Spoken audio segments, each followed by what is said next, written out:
If you've been stressed out because you've been trying to work out where your next step is in property investment, specifically as it relates to the location you want to focus on, then this video is for you.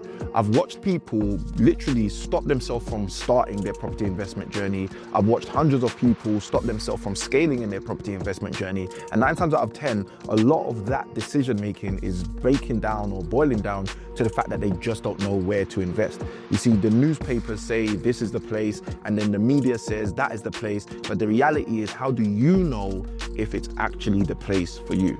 So in this video, what I'm gonna do is I'm gonna share with you what I share with my highest level coaching clients in order to help you move further faster on your property investment journey. So without further ado, let's jump right in. The first thing we need to ask ourselves is, where should we invest? Now, with shows like location, a lot of the time we think we should invest in other places from where we work or where we live. Now, if I just outright tell you, there's 3 simple things that I'm gonna share that I think are gonna be beneficial for you as it pertains to your property investment journey.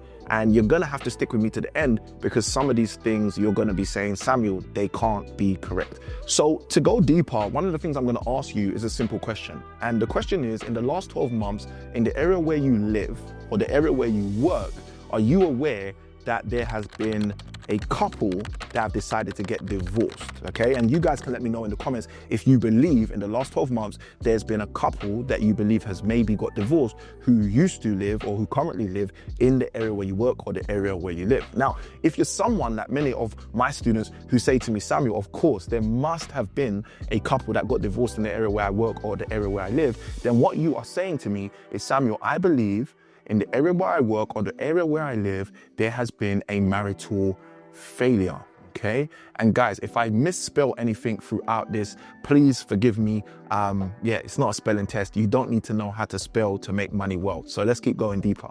So the first thing is marital failure, okay?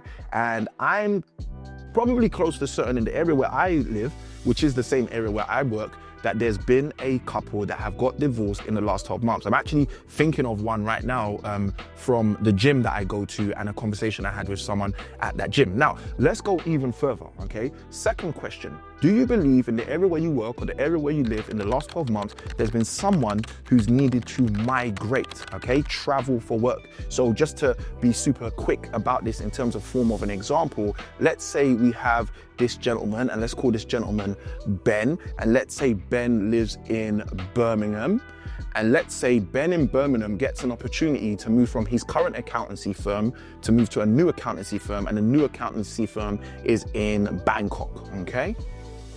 Now, do you believe if Ben got an opportunity to move to Bangkok and do a promotional, level of work in his accountancy firm, that he will take that, okay? And obviously, I know many of us will be saying, with the current climate in the UK, with the way things are going, yes, I understand totally why Ben might want to move to Bangkok in order to pursue his career goals. Now, here's something where this gets interesting. Now, typically, when people are migrating due to work purposes, they're often given something like 8 weeks to 18 weeks in order for them to get their affairs in order, transition, and obviously transfer.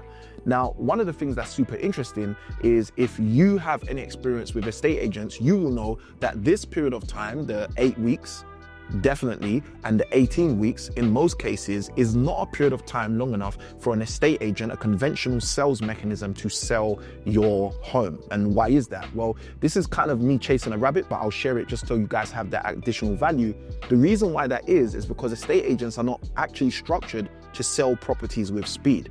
Typically, what estate agents do is they'll sign an exclusivity mandate with you, and then they'll spend the 12 weeks of that agreement attempting to convince you that the price they originally told you that you could sell your property for was actually too high, which really doesn't make any sense to me, because they're the people that gave you the price in the first place. But nonetheless, when you know that's the case, you know that the likelihood of Ben selling his house in 8 weeks or 18 weeks is very unlikely. Now, Ben doesn't want to go to Bangkok and spend his whole time in Bangkok liaising with the estate agents back in Birmingham before he'll be able to sell his house. So what that means is something very interesting. That means that not only marital failures, but that also means people with an interest in moving fast both become categories of people where potentially there are opportunities for you and I to purchase or take over control of their properties. Now, there's one more I'll share in this video just so you guys have a full, clear picture. Now, in the last 12 months, back to asking you the question, do you believe that there's been someone in the area where you live or the area where you work who's had some challenges financially, and as a result, that's affected their mortgage, okay? And if you say yes to that question, then that means not only in the area where you live or where you work are there people going through marital failure, not only in the area where you live or the area where you work, there are people who need to move fast, but there's also in the area where you live or the area where you work, people who are having mortgage fee issues. And as a result of mortgage fees, they're unable to keep their property. Now, 9 times out of 10, what happens when people are going through arrears is if their properties are repossessed, many of us know this, they basically spend the next 7 years being unable to purchase another property and also utilize credit effectively. And most human beings, when they understand that tragedy, do not want that to occur for them. So what I'm gonna do for you very quickly is I'm gonna share with you what I teach my highest level clients so that they understand exactly how this situation provides and produces the 3 keys that I give in terms of where you should actually invest as a Goldmine area. Now, what I generally teach my students is that there are 3 keys to every sale, and I call this the scales of a sale, okay? There are 3 keys to every sale, and I call this the scale of every sale. Now, those 3 keys are the rate, and by rate we mean the speed in which a sale can occur. So for example, if you want to purchase a brand new car, you are not going to go to a showroom where it will take them 7 years to get you the car. Why? Because the speed of a sale is very important in a sale. The next thing outside of rate is actually the revenue in a sale. Now, the revenue is super important because the revenue is what most of us from school have been taught is all that happens with a sale. Now, by revenue, what we mean is how much are you going to pay? How much are you willing to pay? How much does the seller say? So we have rate, which is one lever in every sale. We have revenue, which is another lever in every sale. And then last but not least, we also have reliability, which is also the 3rd lever in every sale. Now, I want to share this with you because most people have never heard of this before, and that is the fact that these 3 core components are always at work in every sale. Now, the question is, why is that so important? Well, the reason it's so important is because if you are about to engage in a sale of a property as a buyer, let's say for example, and you know that you are super reliable, and you know that you're willing to pay whatever price is being asked, then what happens in that sale is the rate at which, the speed at which you complete that sale doesn't end up mattering. But because this is a scale, all 3 of these work together. So they also work the other way as well, and you can pull a different lever. So what that basically means is in cases where someone has a high need for speed, such as someone going through marital failure and wants to make sure that a judge doesn't split their assets before they get to split them themselves, or someone who's trying to move fast and wants to make sure that they get their property sold before they move all the way to the other side of the world, or someone who's going through mortgage fee issues and again wants to make sure that they get their house sold before they end up with CCJs and any other adverse credit, then you start to realize that as the rate becomes more important, both the revenue and even the reliability becomes less important. So the key for you, the key for me, is to understand that there are 3 core components to every sale. And the moment you understand that there's 3 core components to every sale, and you understand what they are, the rate, the revenue, the reliability, you can start to engage in conversations which actually allow you to pull each and every one or any one of those. Now, how does this all help us make the decision on our specific Goldmine area? Well, the reason this helps us make the transition to understanding the keys about our specific Goldmine area is I would always advise, and I always do advise, my highest level coaching clients to invest where you live. Now, I know, I can literally hear it already through the camera, through the internet. You're saying, but Samuel, how can I invest where I live? I live in Canary Wharf. I live in Tower Hamlets, where it costs £500,000 to buy a 1-bedroom flat. Well, the reality is, if you understand what I've just shared with you, you will understand that despite the price, there are opportunities in your current marketplace. All right, now let me go into the second area, because this might even be a bit more uncomfortable for you, okay?